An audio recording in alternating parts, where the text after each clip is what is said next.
Hey, what's up everybody? Video 44 coming at you with another video. Alright, so just got through leaving the local Trader Joe's. Got everything I needed there and feel pretty good, man. It's kind of hot. It's not nearly as hot as it has been over the last couple of days. But you know, it's gradually cooling off, but it's still rather hot, if that makes any sense. Probably about 91 degrees, something like that. And yeah, man, I'm out here. I'm not complaining. My body feels pretty good, well rested. Got everything I needed. Of course, very thankful that my health has gotten back to normal after having a couple of weeks of a bunch of stuff going wrong at once. All of that has subsided. No more itchy, nothing. No more stomach. No more cold. All of that's gone. So I'm very thankful for that. But now I'm dealing with my GR fund has not been re-up for this month. Now I checked online and they said that I'm still active, so I'm not really sure why my money wasn't put in my account. I have no idea. They said I'm active through January, so I would imagine it has something to do with me having money in my investment account, because initially they made me sell all of my AMC, or most of it, because they only want you to have $100 in the investment account in order to qualify. I got more than that in there right now, and they probably checked. So that's what I'm guessing went wrong, is that they found that there's some money in my account. And so what they're likely going to want me to do is either just refile, maybe they'll disqualify me entirely, or just tell me to sell it all like they did the first time. So, you know, I mean, for me, I don't even hold that stuff for like money purposes. That's like basically me taking a stance against the corruption in the stock market. So that's really where I stand with that. I've been an ape the whole time and I'm not going to change in that way. And so anytime I get an opportunity to buy more shares, I'm gonna do that. So that's really what that is. I've been saving like $25 a week all year long and just putting it over there. And it's accumulated to about almost $600. But you know, just the same, it's not like I'm willing to touch it, you know, for that reason. It's leave it alone and continue to accumulate the little savings there. And so that's really what it is, man. They don't allow for it. They only want you to have $100. And yeah, it just is what it is. So that's what they're likely going to ask me to do, is sell it. And that's probably what I'll do. I will sell it, get requalified, and then buy it back, because that is exactly what apes do. We don't play around when it comes to that. You want to have some exposure to your stocks at all times. So yeah, that's really what it is for me, man. A little frustrated with that, because as soon as my health stuff cleared up, then that became a problem. And so it's just like one thing after another. But you know, you just keep on taking whatever on the chin and keep pushing. As I tell you guys, man, I don't have it that bad. I mean, there are a lot of people who are going through some serious stuff. We talk about it a lot on this channel. So as far as me complaining and woe is me and all of that, that is absurd. I'm not going to do that when you're aware of what real suffering is. But, you know, I mean, just the same, your feelings are valid when you're having a tough time. You feel what you feel, you shake it off, and you keep pushing forward, and that's exactly what I'm doing. So there's no sense in me continuing to talk about that. So, yeah, man, aside from that, I'm feeling great. I made a nice playlist last night. WC 424, I believe it is.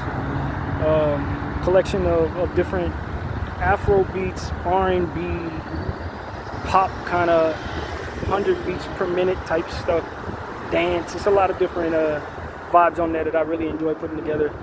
And so I hope you guys enjoy it as well. Check me out on BDF Apple Music, BDF 44 Apple Music, right? And yeah, man, you'll see all 850 of my playlists. It's a lot of them. And what else, man? It's just little stuff, little gnats of life. Just been dealing, but continuing my exercise stuff, doing all of those different things, maintaining my consistency, and you know, trying to take care of myself, man. Despite all these different things that have kind of been in place to try to throw me off, but I would be lying if I said they did. They really haven't, man. I'm still doing my thing, so I can say that I'm doing what I'm supposed to be doing, man. That's really what it comes down to. And so, yeah, man, aside from that, all is well. You know, I like my new room. The room has been great. You know, I just been dealing with trying to keep my mental health in this proper space. And like I said, I think I'm doing what I'm supposed to be doing, and we'll see what happens. When you do things the right way, you expect to get the right results. And so that's really what it is for me, man. I haven't done anything but maintain exactly what I said I was going to do. My 30-day challenge is still in full effect, and maintaining my discipline in that way. Praying a lot about different things. My Aunt C's birthday's today. Happy birthday, Auntie C. And she has a granddaughter on the way. Her first grandbaby is on the way. Aurora should be born any day now. My cousin Anthony's baby. So we're really excited about her, but the butt is, there's a high risk pregnancy from what I understand. So prayers have been going up in the air for her significantly over the last couple of days since I've known about the situation, and we're just looking forward to the great news about Aurora being born healthy and everything going as smoothly as the Lord would allow. And so, yeah, another August baby in our family, man, with my Aunt C's birthday being today, my birthday being on the 18th, which is like 8 days from now. I got my boy Joe, his birthday's on the 14th. My nephew's birthday's on the 19th. My grandfather, who we just lost last December, his birthday's the 21st. My homeboy T, I believe his birthday's the 24th. So they were in a flurry of birthdays.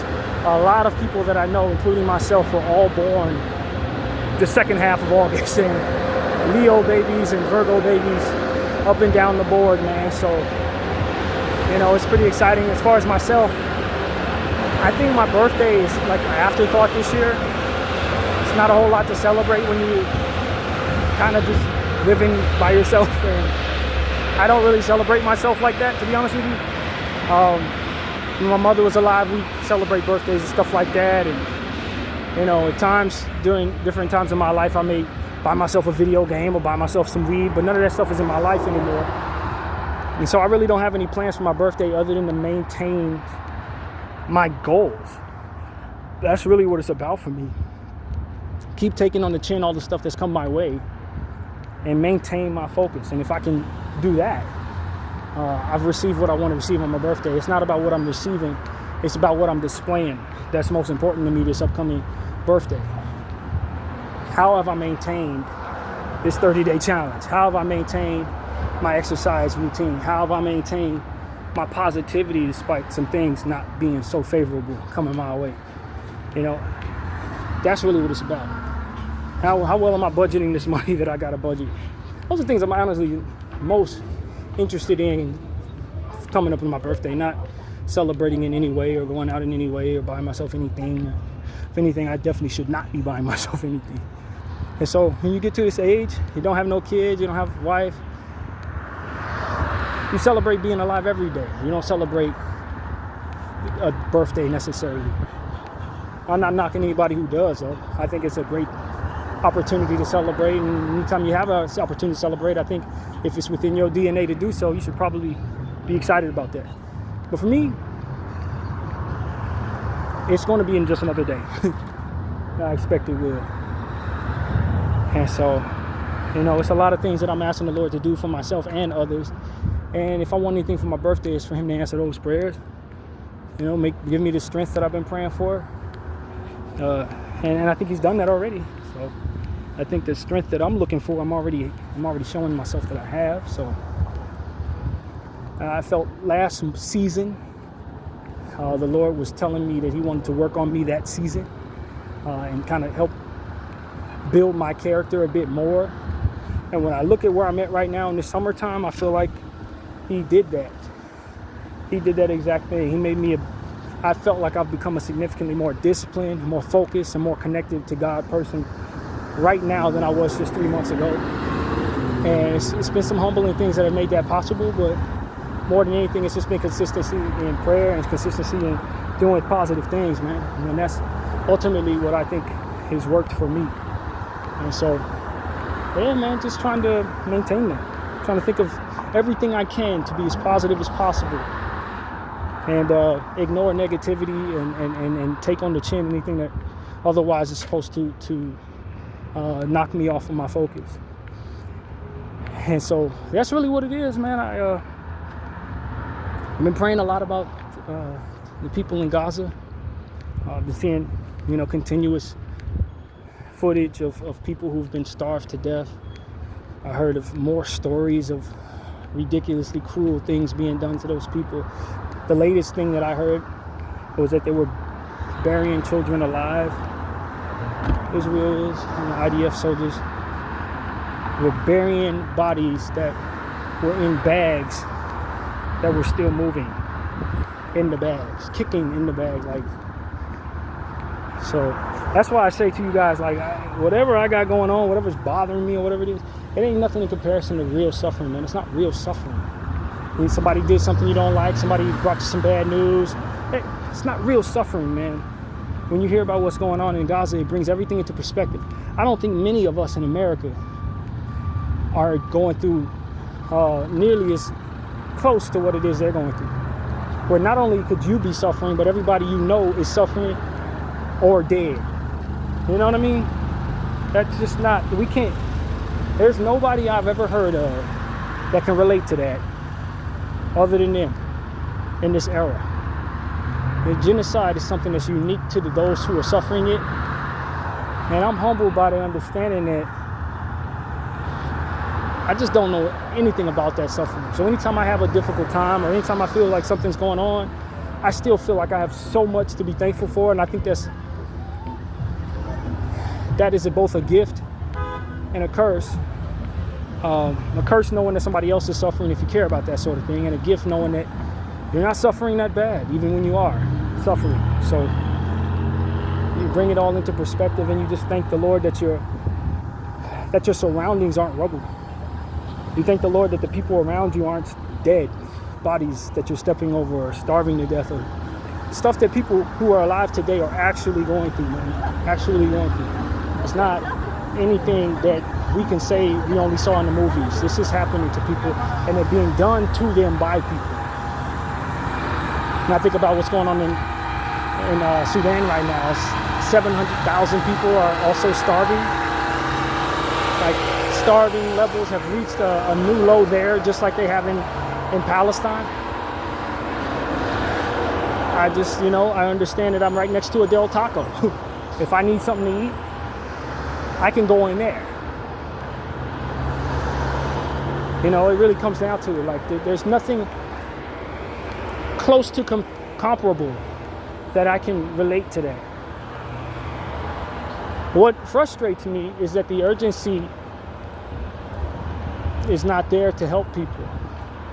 I don't live in a space where it's normal to know people are going through impossible struggles and to just kind of shrug it off and keep going. I just think that the culture of that being normal is something that I would love to see change before I pass, if I'm being honest with you. Not that I expect it will, but that's definitely something that we really need to identify and then change.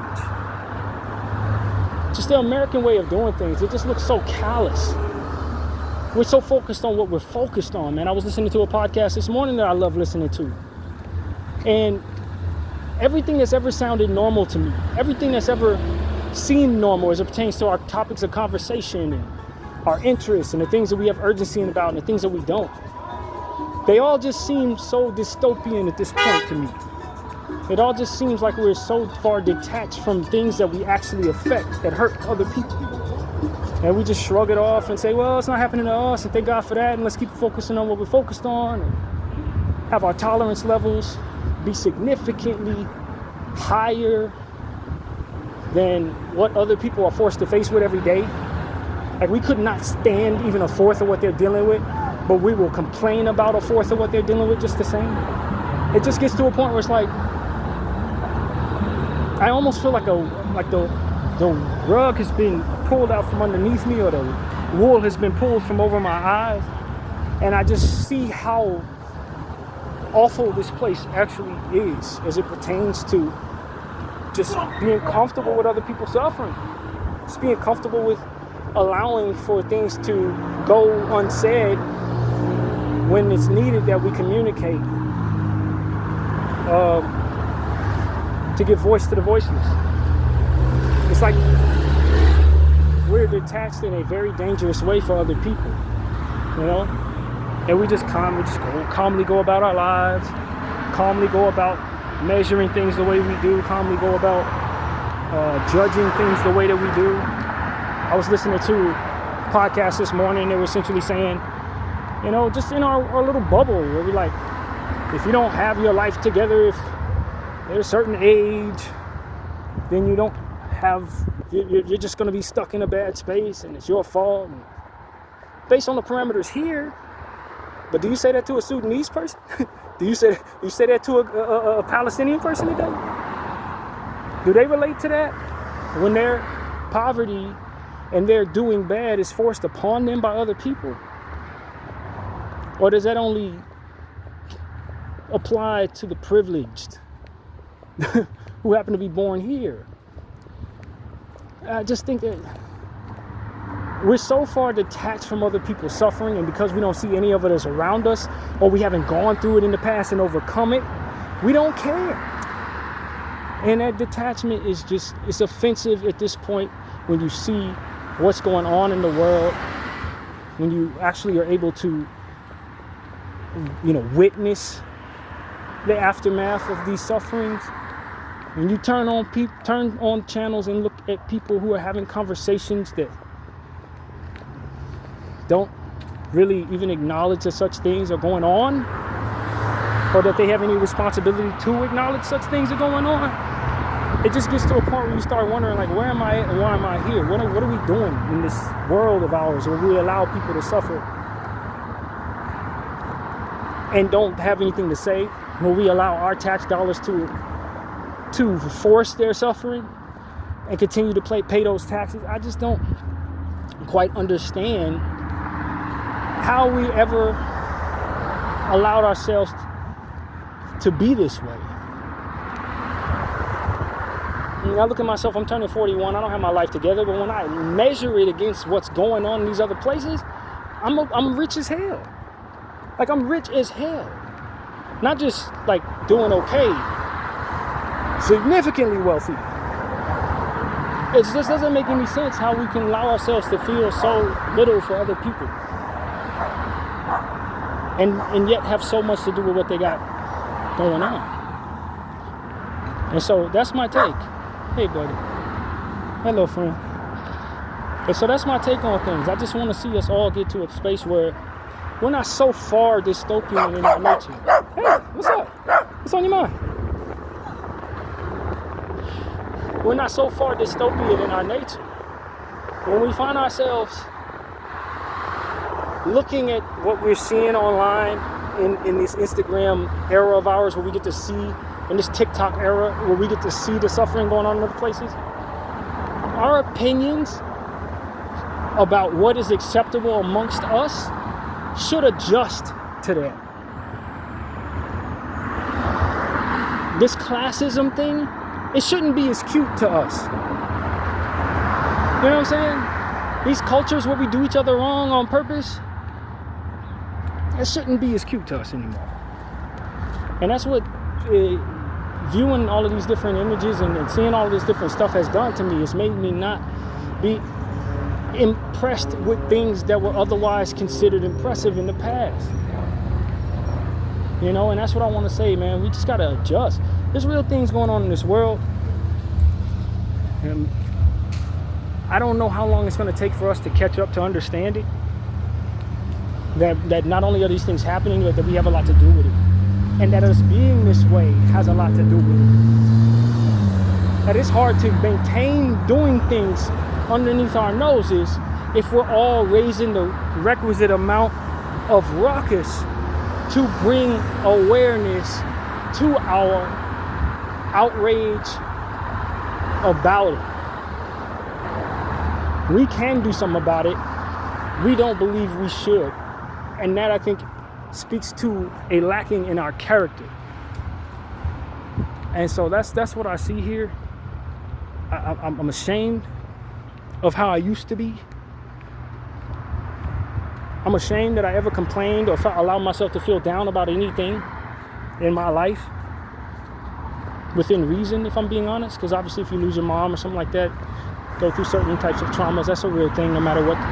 But like, just things I used to complain about, things I used to be disappointed in myself about because I didn't have, for which were never within my grasp,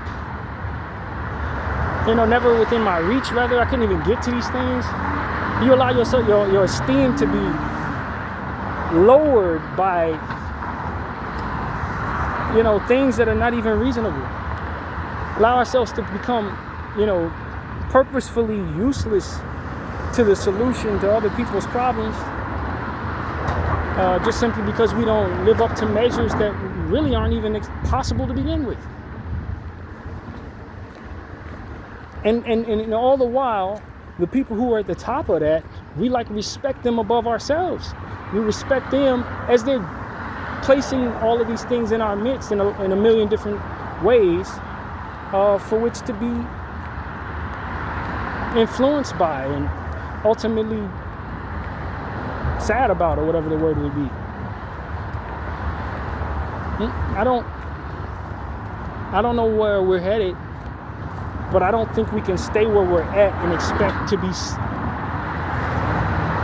revered like we used to be.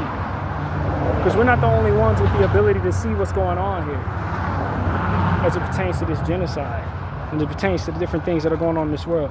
Other countries and their citizens have the ability to see this stuff in real time too. And they're not as pompous about things as we are naturally.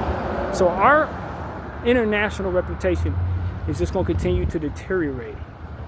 When you got our people enamored with propaganda and classism and all these different things, money being the focal point of what they're interested in, and then our government voting against ceasefires and colluding with terrorist groups like Israel and God knows who else in order to keep money in their pockets. It's just that we are being represented poorly on multiple fronts, and the world is watching, is essentially what I'm saying to you.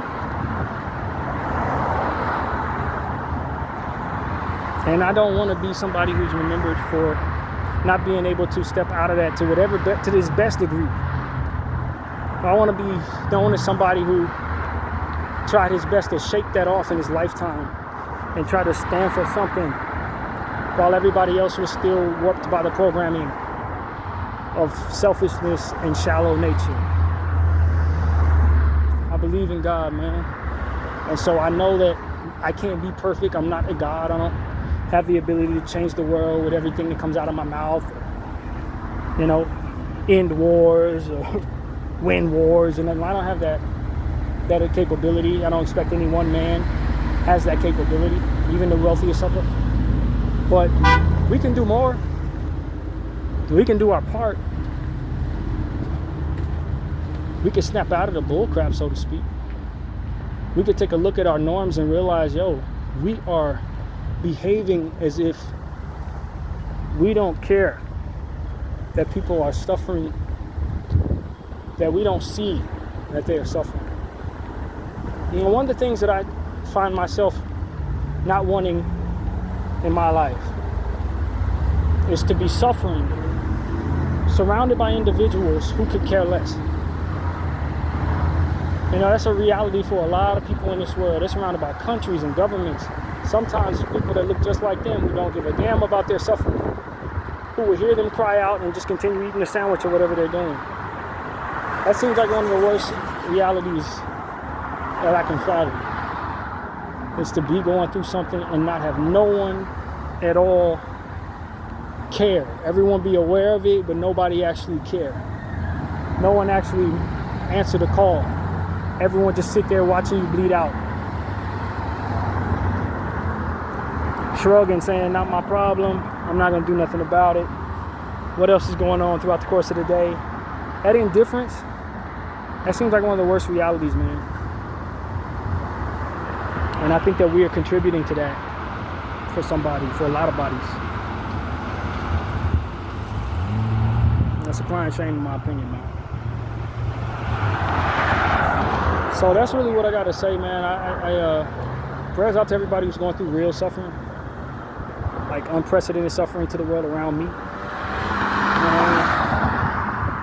Because like I said, our measures are so much higher than what it is other people are actually going through.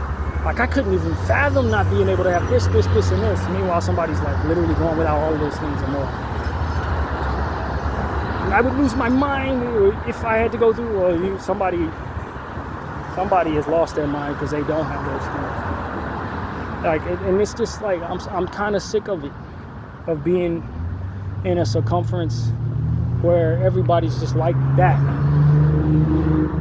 Everybody's trying to measure up to something that's likely meant to belittle others in its possession, in the few's hands, so to speak. I gotta have the greatest this, I gotta have the most beautiful that, I gotta have.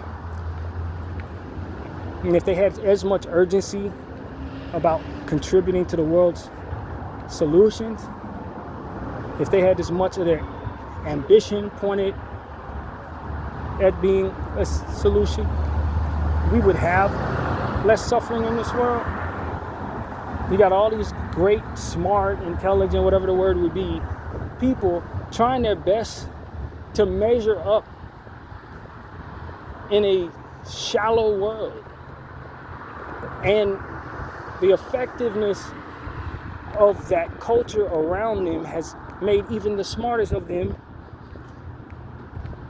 ineffective in becoming parts of a solution to problems. See, people are extremely talented, extremely intelligent, extremely gifted. The most important thing for them is to just get money. For what? For themselves. Hoard it. They ain't trying to, and because of the need to keep that money in pocket, they ain't raising awareness to nobody's issues across the country or across the world, rather. They ain't interested in nothing. They don't have nothing to do with them. They all keep collectively and individually keep their heads down and just let whatever happened to everyone around them happen. Contribute to it in their politics or whatever. We don't talk about that. You look crazy if you talk about that. You're going to be exiled. I mean, the most important thing to these people is to not be exiled by people that, if you really break it down, they don't even trust. They're interested in being accepted by people they don't even believe in. In a lot of cases. They have this pessimistic view on the world, but it's just the same are trying so hard to be accepted by that for which they're pessimistic about. It's so irritating to see people who are extremely intelligent, call themselves extremely educated, not be able to see their way through what makes them useless to the world. And the first thing they do when they get a bunch of money is buy themselves something really expensive. First thing they do when they get a bunch of security is align themselves with things and shallow people who demand things and feed their demons and all different types of stuff. I mean, it's just, when they go to church on Sundays and call themselves religious or call themselves good people. They don't want to have nothing to do with Jesus Christ as it pertains to his teachings, but will do all the worst things in the world to other people in his name, and then swear that they're of God, swear they're of Christ. It's craziness. It doesn't make any sense, and we're so indoctrined in it that we can't think our way out of it. 99% of people around me can't think their way out of it. No matter how smart or dumb or whatever, independent, creative, whatever the word would be, if people think they are enlightened or awake or whatever, woke, whatever the word is, and they can't seem to understand how they, in their indifference, collectively come together to make this dystopian nightmare a reality.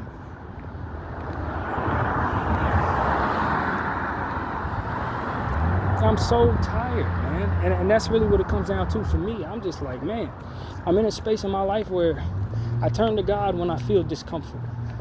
So instead of saying, Lord, get me out of here, I say, Lord, can you help me get through this? Give me the strength to get through this, right? How I handle these feelings, I handle significantly more productively and a lot more aligned with God. But these feelings, they're still there. They're still there. The feeling of just frustration, the feeling of of offense. I just can't necessarily shake it. All I can do is handle it better. You know? That's what I'm here to tell people. Look, the more older I get, the more offended I feel by the cultures I was raised in. They just don't necessarily contribute to anything that helps people who are going through real suffering. That is supposed to be, if not for my eyes, looking at what I'm seeing in this phone, unprecedented. Worst nightmare type stuff. I'm proud of the 1% of us out there who are actually standing up to this stuff, and the 2 and 3% of us who are actually trying to get, educated and on these topics and how we could be solutions. There are some out there. I'm not the only person in the world who cares, and that's really encouraging. I just want to ask people to continue on that path if you're on it, and try to do your part in raising awareness and making normal caring about such things in your communities. We have to try to do that.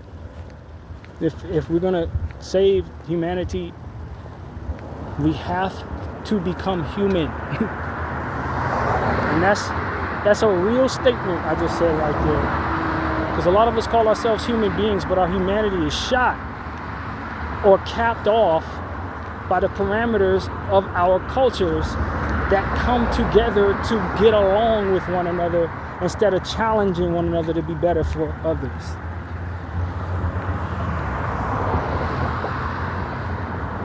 We love to sit up and say America's a great country, America's great this, we're great that. Great for whom? Great for whom?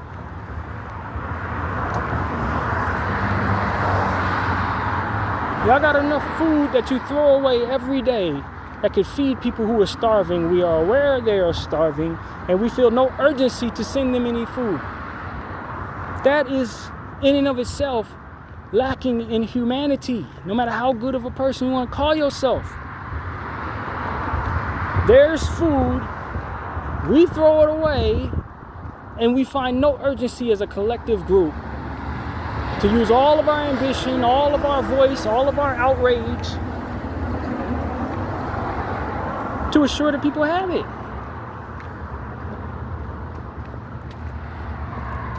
It requires us to go through it, I guess, in order for us to then understand the urgency necessary and to feel the pain of others who are going through such things, so that we can become solutions without motivation to things that require such drastic urgency. That's the problem. You need motivation to be solutions to things that require a great deal of urgency. We are failing our times, we're failing humanity. We have capped off the solutions to tomorrow's problems significantly by not feeding the people who hold those solutions in their head today. Feeding their grandparents so that they can actually grow up to be their grandparents. Trusting that ChatGPT is going to give us all the answers.